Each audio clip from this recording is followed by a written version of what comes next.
जादुई स्वीट मिठाई सिटी। एक गांव में बिरजू नाम का एक व्यक्ति हुआ करता था। बिरजू बहुत अच्छा आदमी था, मगर वो बहुत मासूम था। बिरजू को मिठाई बहुत पसंद थे। सब बिरजू को मिठाई देंगे कहकर उससे अपने काम करवाते थे।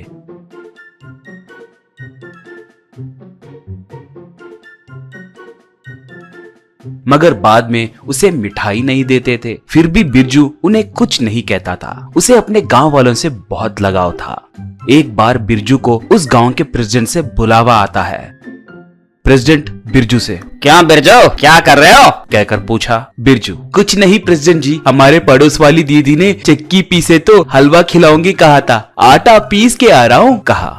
प्रेसिडेंट, क्या एक हलवे के टुकड़े के लिए पूरे गांव के लिए चक्की पीस कर आ रहे हो? छी, इस गांव वालों को शर्म ही नहीं है। मिठाई का लालच देकर तुमसे इतना काम करवा रहे हैं, इन्हें पूछने वाला कोई नहीं है कहकर ऐसे कर रहे हैं। मगर मैं वैसा नहीं हूँ बिरजू, मैं तुम्हें 1 किलो मिठाई दूंगा, तुम्हें मेरा एक काम करना होगा कहा। बिरजू तब, क्या किलो मिठाई दोगे? आप जो बोलोगे मैं वो करूंगा प्रेसिडेंट जी कहा। प्रेसिडेंट, कुछ नहीं बिरजू, जल्द ही चुनाव होने वाला है ना, प्रचार के लिए ज्यादा समय नहीं है, तुम प्रचार करोगे क्या कहा। बिरजू तब, आप 1 किलो मिठाई देंगे बोले तो मैं क्यों मना करूंगा, बोलिए क्या करना है बोलिए कहा। प्रेसिडेंट तब, कुछ नहीं बिरजू, हमारे पार्टी के पर्चे है ना, उन सबको तुम हमारे गांव के बच्चे, बूढ़े, स्त्री, पुरुष ऐसे सब में बांटना है। ऐसे किए तो मैं तुम्हें मिठाई दूंगा कहा। बिरजू खुशी खुशी मान जाता है। ऐसे बिरजू प्रेसिडेंट के पार्टी के पर्चे को एक एक आदमी को बांटने लगा। तब एक आदमी, ये क्या बिरजू, वो प्रेसिडेंट अब तुम्हें इस काम के लिए इस्तेमाल कर रहा है क्या? ऐसे पर्चे बांटे तो कम से कम 3,000 तो देना होगा, मगर वो तुमसे ऐसे मुफ्त में पर्चे बंटवा रहा है कहा।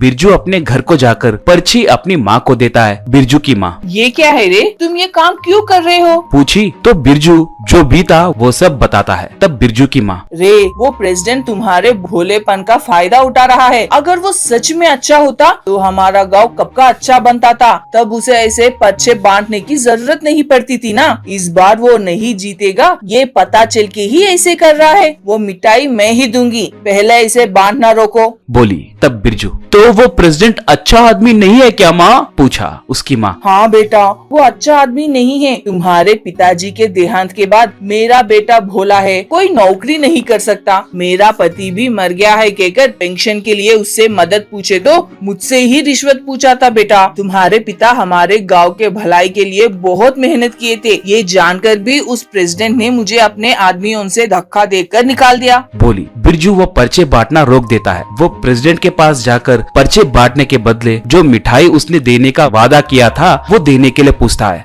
प्रेसिडेंट तब, नेता के बातों को सिर्फ पागल लोग ही भरोसा करते हैं, वैसे तुम पागल ही हो ना कहा। ये सुनकर बिरजू को बहुत गुस्सा आता है। वो प्रेसिडेंट को मारने के लिए आगे बढ़ता है, मगर प्रेसिडेंट अपने आदमियों से बिरजू को मरवाकर जंगल में उसे फेंकने के लिए उन्हें आदेश देता है। वो लोग उसे जंगल में फेंकते हैं। बिरजू जंगल में कोई जानवर आकर उसे मारेगी कहकर डरने लगता है। तभी उसे वहाँ पर एक ऋषि तपस्या करते हुए दिखता है। अचानक से उस पेड़ की डाली टूटकर उस ऋषि के ऊपर गिरने वाली होती है। तभी बिरजू जाकर उस ऋषि को बचाता है। वो ऋषि बाल बाल बचते देखकर बहुत खुश होता है। थोड़ी देर बिरजू से बात करने के बाद बिरजू बहुत मासूम है कहकर ऋषि को समझ आता है। ऋषि उसे क्या चाहिए कहकर पूछता है। तब बिरजू उसके गांव को एक स्वीट सिटी के जैसे बदलने के लिए कहता है। तब ऋषि ऐसे किए तो बिरजू को कुछ फायदा नहीं होगा कहकर उसे समझाता है। फिर भी बिरजू नहीं मानता। तब ऋषि, ठीक है, तुमने मुझे बचाया है, तुम्हारा पूछा चीज देना मेरा कर्तव्य है। मैं ऐसे करने के बाद तुम्हें फिर से मेरी जरूरत पड़ेगी, तब मेरा स्मरण करो, मैं प्रत्यक्ष होऊंगा कहा। अब ऋषि उस गांव को एक मिठाई सिटी के जैसे बदल देता है। बिरजू गांव को जाकर देखा तो उसका गांव एक मिठाई सिटी के जैसे बदल गया।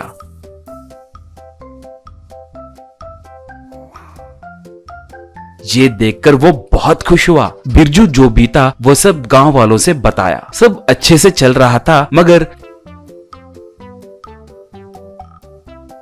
मिठाई का शहर होने के कारण वहां पर चींटियां आकर लोगों को काटने लगे।